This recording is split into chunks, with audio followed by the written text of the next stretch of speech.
তো এখানে এসে দেখতে পেলাম এই ভাইগুলোকে আমার ভিডিও দেখে, খুব সুন্দর ডেকোরেশন করেছে মামা। তার মধ্যে এখানে স্কুলের পরিবেশটা খুব ভালো লাগলো।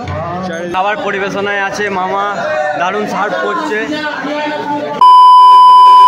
তো hey guys, good morning and welcome to my new blog. তো গাইস আজকে হচ্ছে মামা কি সরস্বতী পুজো।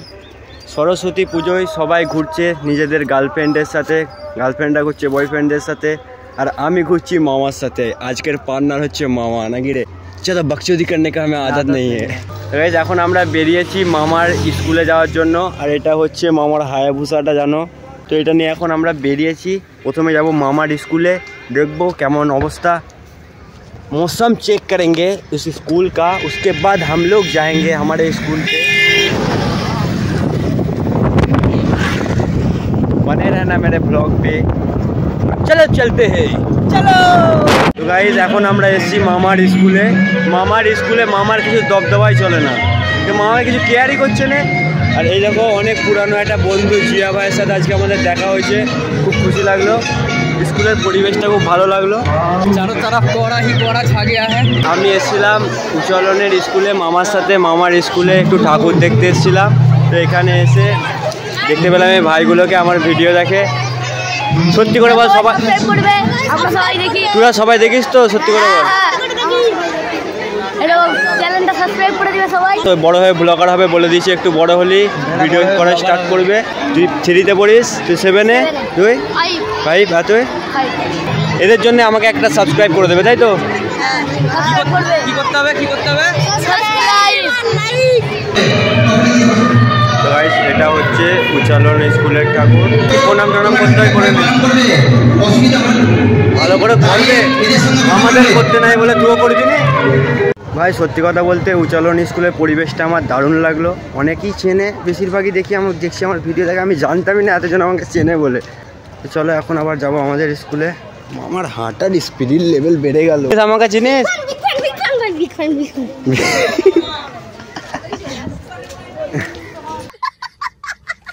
मौसम ऐसा लग रहा है कि दिल गार्डन सा हो रहा है।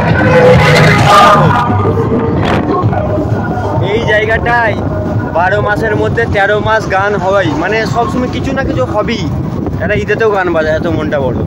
গাইস আজকে জানো তো সূর্যটা না, মানে যে পশ্চিম দিকে ওঠে না পূব দিকে ওঠে, ঠিক আমি ভুলে গেছি। যাই হোক ওটা বাদ দে, ওটা বাদ দিচ্ছি। কিন্তু সূর্যটা না আজকে উল্টো দিকে উঠেছে। কারণ আমি সরস্বতী পুজোয় বেরোইছি, কোথাও একটা বেরোইছি। কারণ কি, আমি আর যদি ব্যাকগ্রাউন্ডটা জানাতে যাই না অনেক বড় হয়ে যাবে ব্লগটা। মামা শর্ট ভাষায় কি বলে রে? এই দিনে কি হয়েছিল? অ্যাক্সিডেন্ট, মানে বড় সড়ো হবে অ্যাক্সিডেন্ট। যারা ডাম্পার আসছে না আবার হবে।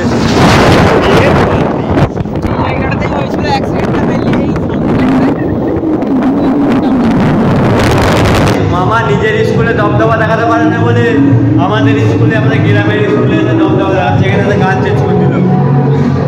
কি হয়েছে? আগে তোমরা কমেন্ট বক্সে জানাও যে আমাদের দুজনের লুকটা কেমন লাগছে। জানি গাইস ভালো লাগছে না, তবু একটু মানে সান্ত্বনা দেওয়ার জন্য কমেন্টটা করে দাও।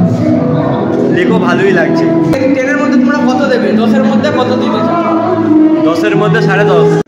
এটা হচ্ছে আমাদের স্কুলের পরিবেশ, খুব সুন্দর ডেকোরেশন করেছে মামা। তার মধ্যে এখানে দাঁড়িয়ে আছে, মনে করছে যা ছবি তুলছে। জামাই লাগে গাইস, জামাই। বসের ভাইকে লাগছে জামাই। মুখটা দেখো, ও মাই গড। তোমরা এই আউটফিটটাকে 10-এর মধ্যে কত দিতে চাও কমেন্টে জানাবে। আর আকাশের লুকটাকে 10-এর মধ্যে কত দিতে চাও কমেন্টে জানাবে। আমাদের খাবার পরিবেশনায় আছে মামা, দারুণ সার্ভ করছে। ফ্রাইড রাইস, এটা কিসের তরকারি মামা? আলুর দম, ফ্রাইড রাইস, আলুর দম। এই খেতে বসলাম, মামা তার আগে সব খেয়ে নিল। গাইস মেন বিষয়টা হচ্ছে আমি অঞ্জলি দেওয়ার নাম করে না খেয়ে ঘর থেকে বেরিয়েছিলাম, আর এসে থেকে অঞ্জলি হয়ে গেছে। আর ভিডিওটা সামলাতে পারছি। বুড়ি বাতে গাইস, চলো আমরা টেস্ট করি, যে রিভিউ দেবো খাবারটা। তো গাইস মামা খাবারটা রিভিউ দেবে, বল কিরকম টেস্ট? নর্মাল যেমন হয়। ফ্রাইড রাইসের মতো খেতে, মানে আলুর তরকারিটা একটু ঝাল হয়েছে, হালকা ঝাল হয়েছে। তো খুঁত তুটি ধরতে বলিনি, রিভিউ দিতে বলছি। এইসব রিভিউ টিভিউ হবে না আমাদের দ্বারা, আমরা খাবো নাকি রে? আই দেখো বসেছে সামনে। গাইস খাওয়া দাওয়া হয়ে সব কিছু কমপ্লিট করেছিল এই যে এই টিমটা, ক্যাটারিং সার্ভিসটার নাম কি গ্যাংস্টার ক্যাটারা। এই যে বন্দুক টন্দুক নিয়ে এটা খাওয়ানোর দায়িত্ব ছিল, ছেলেগুলো অনেক খেটেছে, বিশেষ করে মামা লজ্জা পায় ক্যামেরার সামনে আসতে। আজকের ভিডিওটা একটু ছোটো বড়াই হলো, কিছু কাজের মধ্যে ছিলাম। তো যাই হোক, ভিডিওটা কেমন লাগলো অবশ্যই একবার কমেন্টে জানিয়ে যাবে। দেখা হচ্ছে নেক্সট ভিডিওতে, ততক্ষণের জন্য বাই।